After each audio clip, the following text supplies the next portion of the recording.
dear students. Today's topic is water absorption. Water is very much essential to the plants in order to carry out many physiological activities. So plants absorb water from the soil through the root system by means of root hairs. Millions of root hairs are produced at the tip of the root.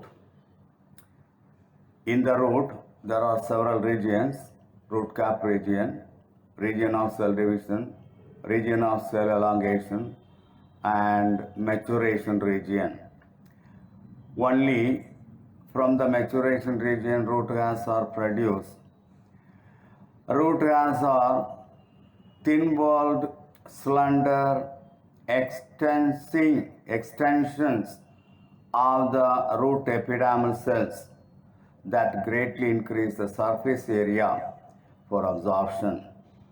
Water is absorbed along with the mineral solution by the root hairs purely by diffusion. Once water is absorbed by the root hairs, it can be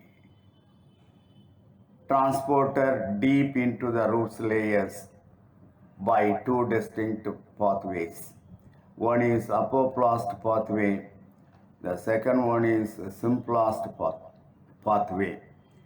Apoplast pathway is the system of adjacent cell walls that is continuous throughout the plant, except the Casparian stripes of the endodermis in the case of rose.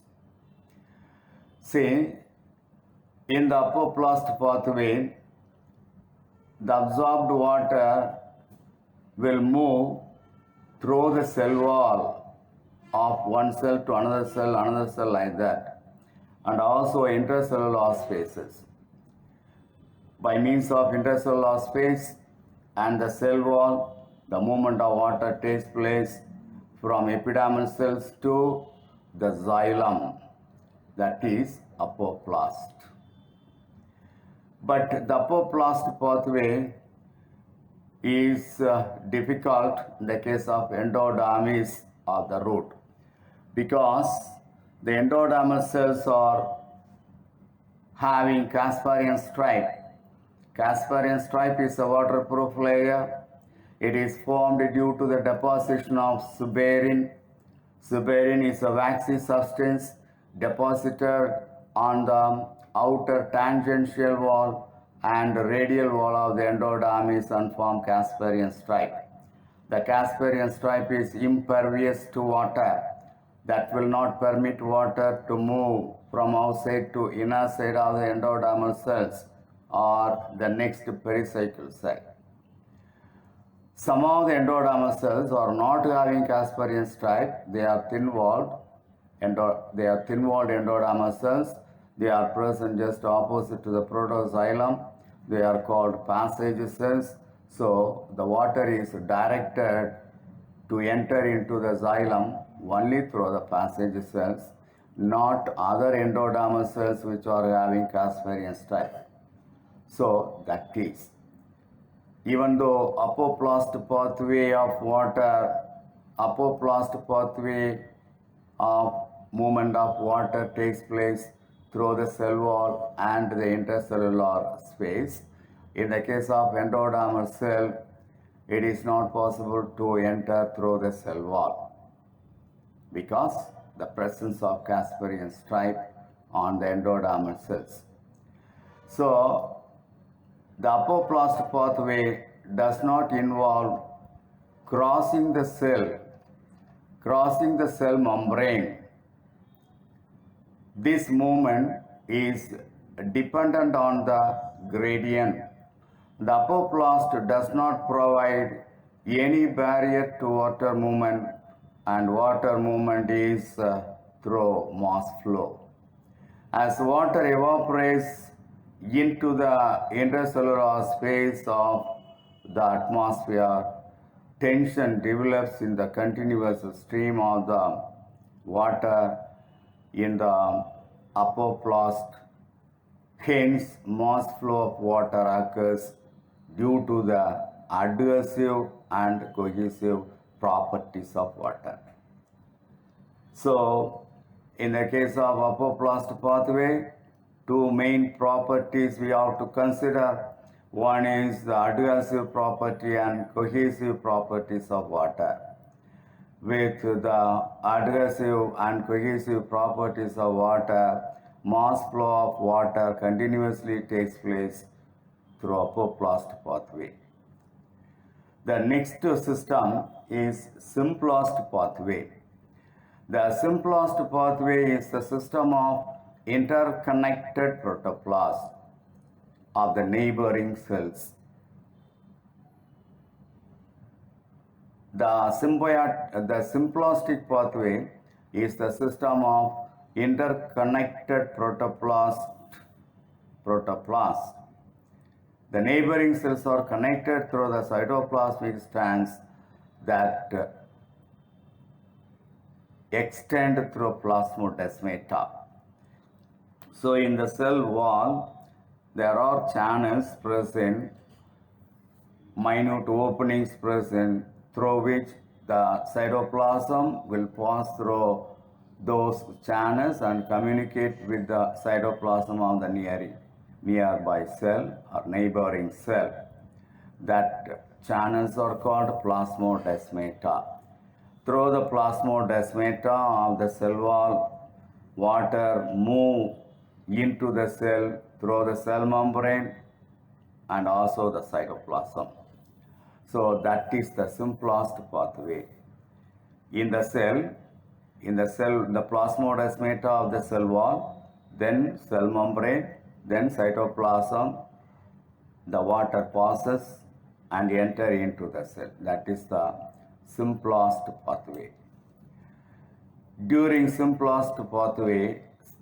simplest movement of water, the water travels through the cells, their cytoplasm.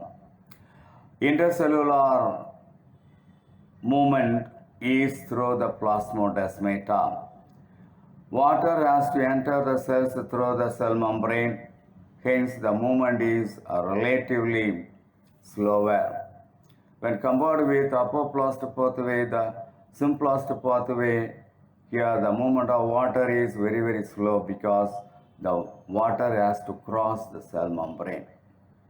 So that is why the movement of water is relatively slower.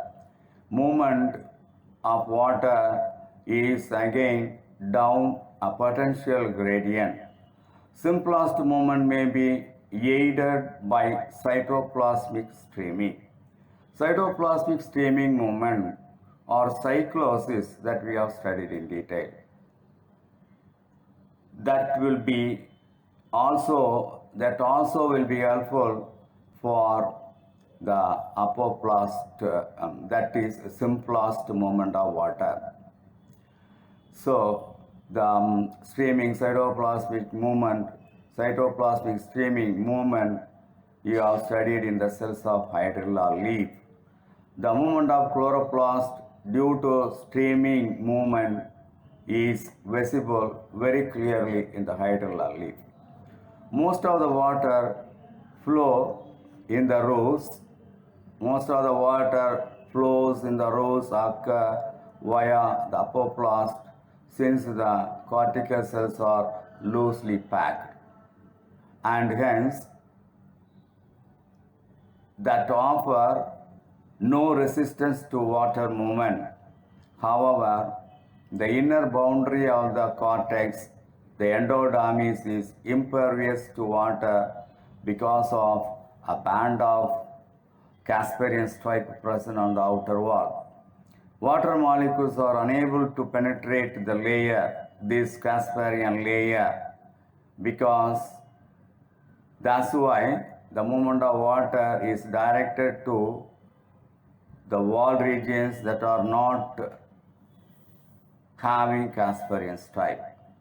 So water movement takes place inside the cell through the passage cells. Inside the cell through the passage cells of the endodermal cells. The water then moves through the simplest and again cross a membrane to reach the cells of the xylem. The movement of the water through the root layer is ultimately symplastic in the endodermis. This is the only way by which water and other solids can enter the vascular cylinder, into the xylem of the vascular cylinder. Once the water enter into the xylem, again free to move between the cell as well as through them. In young roots, water enters directly into the xylem vessels or tracheas. These are non-living substances and so are parts of the apoplast. The path of water and mineral ions enter into the root vascular system is summarized in the figure 11.7. See, this is the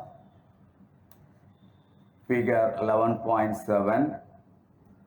Here the water enter into the root hair, and from the root hair the water enter into the epidermis and cortical cells, endodermal cells, pericycle cells, and reaches the xylem.